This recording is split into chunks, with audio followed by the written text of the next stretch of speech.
there's so many different people here, different ages, different occupations, different tax brackets, maybe different zip codes. But one thing they have in common is love for these two people right here. And I think that's a beautiful thing. I think that to see this many people around celebrating two wonderful people that deserve each other, that see each other's worth and each other's love, it's beautiful. And you don't get too many beautiful times in life. You have to cherish them. You have to take them in. You have to take a deep breath. You have to enjoy the moment because we got pictures to take and we got things to do. We got toast to make. But also, this is an amazing moment that we've been waiting so long for. You put so much planning, and we're so excited to be here. We have nothing else to do tonight.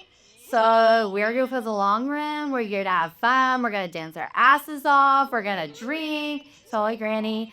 And we're going to have a good time on this dance floor right here for those two because we're here to celebrate. We're going to have a good time because they know how to have a good time. They know how to attract good people. We're all actually really dope people. I got to know every single one of you. I know probably every person's name in this building, and that's really, we're not in the building, but around here. And you all are really good people. So let's give it up for us for being here. We have traveled.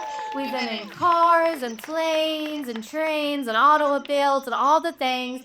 But we are here because we love you two. And I'm so glad that we get to do this with you. And thank you for hosting a hell of a party.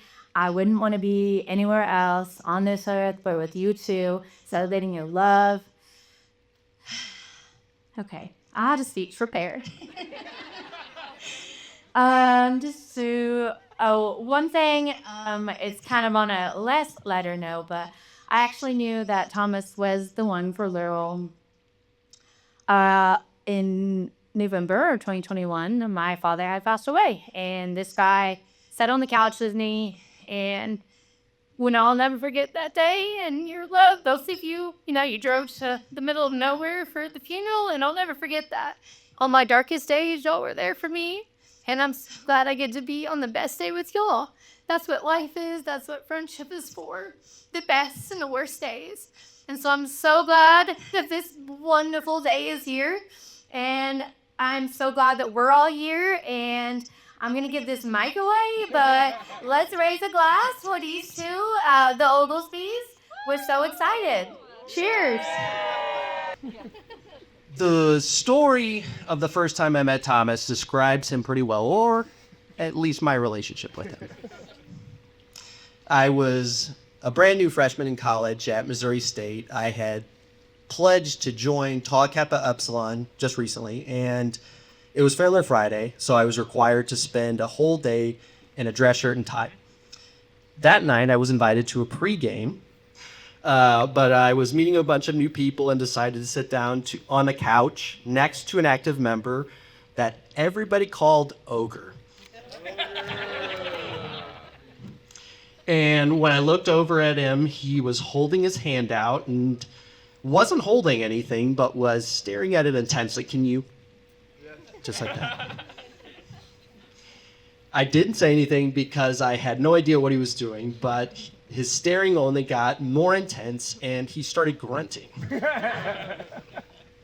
I finally asked what he was doing. He relaxed, looked at me, and said, "I'm trying to perform a magic trick. If I stare at my hand long and hard enough, I can make a beer appear."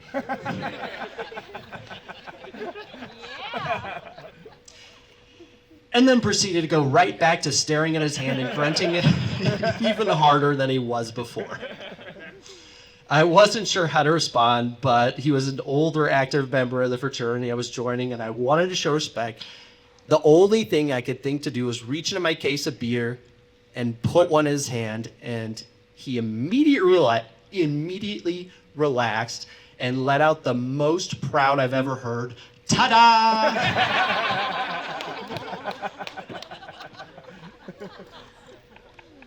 Despite this terrible joke, I kept an open mind about Thomas. This story was actually from 13 years ago, almost to the day. And Thomas has been a huge part of every stage of my life ever since. We became lifting buddies at the campus rec center where I taught him gym etiquette and he lifted twice as much weight as me. We were roommates at a loft downtown where we turned the living room into an indoor hockey rink. He helped me get a job at Supplement Superstores, which is an industry I'm still in today. He moved to Oklahoma City and worked at Triad with us for 6 months for free when we were struggling to get the business up off the ground. We were roommates again in OKC for 5 years in a three-bedroom house at one point had 4 people and 5 dogs in it. He's been in charge of opening and managing 2 new locations for us. He's our entire human resource department, and he handles the employee problems that I don't know how to.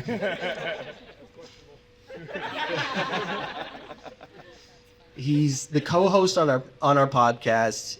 We don't always share the same opinion, but this is actually extremely beneficial because once I'm done being angry at him, we always come to some sort of solution together that's better than either of us could have conceived alone. I can't explain how cool it is to run a business with someone like Thomas, someone that doesn't just truly have good insight and decision-making skills, but someone that is truly your best friend. I got more. Don't worry, Laurel, I didn't forget about you. I am definitely very lucky to have a friend like Thomas, and it gets better. And I don't think just anyone deserves someone like him, to be honest. So when Laurel first started coming around, I think everyone was protective of Thomas, as they should be. But I've learned how much you do to show how much you truly care about him. I have seen you threaten random people on Instagram that made fun of Thomas's sweatpants. That's true. And someone like that is absolutely perfect for him. You give back the love to him that he gives to you. I've never seen him so happy with someone that matched his love and energy well. You bring out the best in him. I love spending time with the both of you. And now you become responsible for helping him with his magic tricks and laughing at his jokes. That's it. All right, so I'm JP, or James. Tommy and I went to church together, worked together, and have become something akin to brothers over the years. And then also this is going to be more directed at you two. Just keep it organic. But Thomas, I've always been astounded by the level of energy and sacrifice that you provide to every individual that you encounter. Even greater, it blows my mind the distances that you're willing to go for those near you, without any desire for reciprocity at that. Your selfless love and caretaking is second to none and truly uncanny. Over the years prior to 2021, it always crushed me seeing how much you were willing to give, and break your back for others. But almost to a fault, you never got that in return a lot of the time. Whether it was people at work, clowns like me, or the vast amount of other interactions in your life, I could never comprehend how you would continue to serve others unconditionally. Brother, I can think back to some of our conversations, both of us full of tears, and I prayed that you'd be able to find someone that you could feel was an equal for once. Seeing you at some of your lowest of lows, I always hope that you could find someone that gives back to you, just so you could experience an ounce of the love and radiance that we all feel from you. Laurel, my God, you've been exactly that. I've never seen Thomas's cup so abundantly full and overflowing. How hard you love and how consistent and precise your love is for Thomas is far more than anything I ever could have imagined being given to him. I've never seen Thomas so revitalized and supported by someone. How you guys have already built something that's for the storybooks and an object of envy in all of our lives blows my mind. You define the reciprocity that I pray for. You exceed it, and you have no idea how thankful I am for you.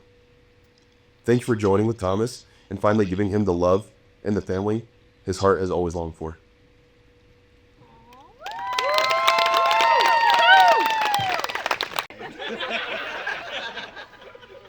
My bad.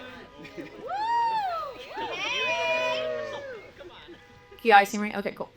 I'm not doing any kind of speech, short and sweet. But I wanted to take a moment to show my appreciation to someone. In weddings, Dad gets to walk me down the aisle. He gets the first fun dance, even a crazy one like we did, but there's nothing for Mom. So I have to apologize to all my girlies. We're not going to do a bouquet toss, but I will be giving this to my mom. Yeah.